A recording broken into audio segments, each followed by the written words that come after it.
पापमोचनी एकादशी व्रत कथा।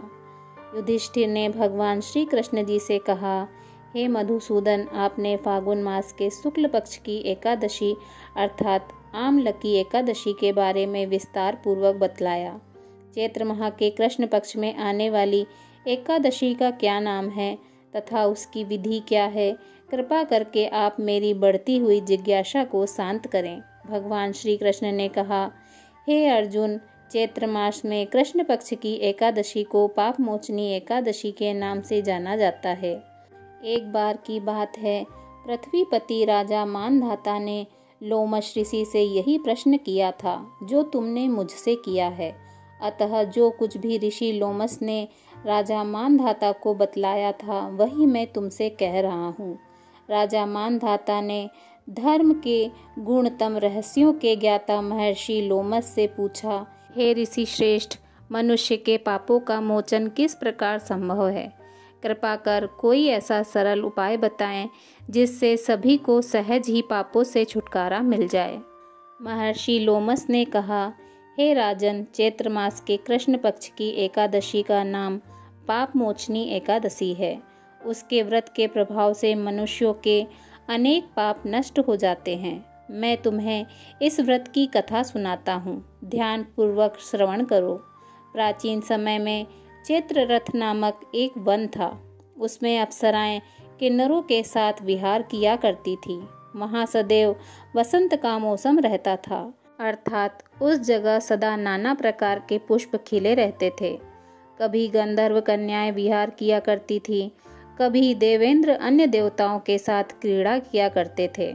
उसी वन में मेधावी नाम के एक ऋषि भी तपस्या में लीन रहते थे। वे शिव भक्त थे। एक दिन मंजू घोष नामक एक अप्सरा ने उनको मोहित कर उनकी निकटता का लाभ उठाने की चेष्टा की। इसलिए वह कुछ दूरी पर बैठ वीणा बजाकर मधुर स्वर में गाने लगी। उसी समय शिव भक्त महर्षि मेधावी को कामदेव भी जीतने का प्रयास करने लगे।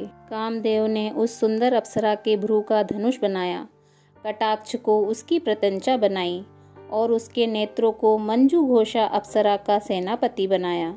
इस तरह कामदेव अपने शत्रु भक्त को जीतने को तैयार हुआ। उस समय महर्षि मेधावी भी युवावस्था में थे और काफी हष्ट-पुष्ट थे। उन्होंने यज्ञोपवीत तथा दंड धारण कर रखा था। वे दूसरे कामदेव के समान प्रतीत हो रहे थे।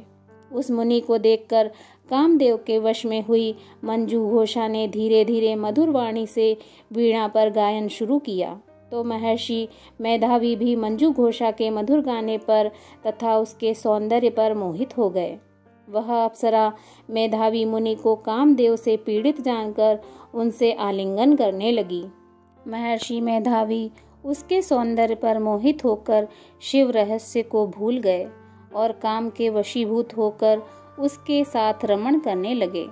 काम के वशीभूत होने के कारण मुनि को उस समय दिन रात का भी कुछ ज्ञान न रहा और काफी समय तक वे रमण करते रहे। तदुपरांत मंजू घोषा उस मुनि से बोली, हे ऋषिवर, अब मुझे बहुत समय हो गया है, अतः स्वर्ग जाने की आज्ञा दीजिए। अप्सरा की बात सुनकर ऋषि ने कहा, हे मोहिनी, संध्या को तो आई हो, प्रातः काल होने पर चली जाना। ऋषि के ऐसे वचनों को सुनकर अप्सरा उनके साथ रमण करने लगी। इसी प्रकार दोनों ने साथ साथ बहुत समय बिताया। मंजू घोषा ने एक दिन ऋषि से कहा, हे विप्र, अब आप मुझे स्वर्ग जाने की आज्ञा दीजिए। मुनि ने इस बार भी वही कहा, हे रूपसी, अभी ज्यादा समय व्यतीत नहीं हुआ है, कुछ समय और ठहरो। मुनि की बात सुन अप्सरा ने कहा, हे ऋषिवर, आपकी रात तो बहुत लंबी है। आप स्वयं ही सोचिए कि मुझे आपके पास आए कितना समय हो गया। अब और ज़्यादा समय तक ठहरना क्या उचित है? अप्सरा की बात सुन मुनि को समय का बोध हुआ और वह गंभीरता पूर्वक विचार करने लगे। जब उन्हें समय का ज्ञान हुआ कि उन्हें रमण करते हुए 57 वर्ष व्यतीत हो चुके हैं, तो उस अप्सरा को वह काल का रूप समझने लगे। इतना ज़्यादा समय भोग विलास में व्यर्थ चला जाने पर उन्हें बड़ा क्रोध आया। अब वह भयंकर क्रोध में जलते हुए उस तप का नाश करने वाली अप्सरा की तरफ भ्रकुटी तान कर देखने लगे। क्रोध से उनके अधर कांपने लगे और इंद्रियां बेकाबू होने लगी। क्रोध से थरथराते स्वर में मुनि ने उस अप्सरा से कहा, मेरे तप को नष्ट करने वाली दुष्टा, तू महापापिनी और बहुत ही दुराचारिणी है। तुझ पर धिक्कार है। अब तू मेरे श्राप से पिशाचिनी बन जा। मुनि के क्रोधयुक्त श्राप से वह अप्सरा पिशाचिनी बन गई। यह देख वह व्यथित होकर बोली, हे ऋषिवर, अब मुझ पर क्रोध त्याग कर प्रसन्न होइए और कृपा करके बताइए कि इस श्राप का निवारण किस प्रकार होगा। विद्वानों ने कहा है, साधु की संगत अच्छा फल देने वाली होती है और आपके साथ तो मेरे बहुत वर्ष व्यतीत हुए हैं, अतः अब आप मुझ पर प्रसन्न हो जाइए, अन्यथा लोग कहेंगे कि एक पुण्य आत्मा के साथ रहने पर मंजू घोषा को पिशाचिनी बनना पड़ा। मंजू घोषा की बात सुनकर मुनि को अपने क्रोध पर अत्यंत ग्लानि हुई, साथ ही अपनी अपकीर्ति का भय भी हुआ। अतः पिशाचिनी बनी मंजू घोषा से मुनि ने कहा, तूने मेरा बड़ा बुरा किया है, किंतु फिर भी मैं तुझे इस श्राप से मुक्ति का उपाय बतलाता हूँ। चैत्र मास के कृष्ण पक्ष की जो एकादशी है उसका नाम पाप मोचनी है। उस एकादशी का उपवास करने से पिशाचिनी की देह से मुक्ति हो जाएगी।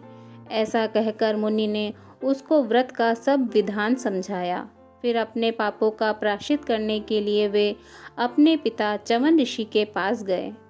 च्यवन ऋषि ने अपने पुत्र मेधावी को देखकर कहा, हे पुत्र, ऐसा क्या किया तूने कि तेरे सभी तप नष्ट हो गए हैं, जिससे तुम्हारा समस्त तेज मलिन हो गया है। मेधावी मुनि ने लज्जा से अपना सिर झुकाकर कहा, पिताश्री, मैंने एक अप्सरा से रमण करके बहुत बड़ा पाप किया है। इसी पाप के कारण संभवतः मेरा सारा तेज और मेरे तप नष्ट हो गए हैं। कृपा करके आप इस पाप से छूटने का उपाय बतलाइए। ऋषि ने कहा, हे पुत्र, तुम चैत्र माह की कृष्ण पक्ष की पाप मोचनी एकादशी का विधि तथा भक्ति पूर्वक उपवास करो, इससे तुम्हारे सभी पाप नष्ट हो जाएंगे। अपने पिता च्यवन ऋषि के वचनों को सुनकर मेधावी मुनि ने पाप मोचनी एकादशी का विधि पूर्वक व्रत किया। उसके प्रभाव से उनके सभी पाप नष्ट हो गए।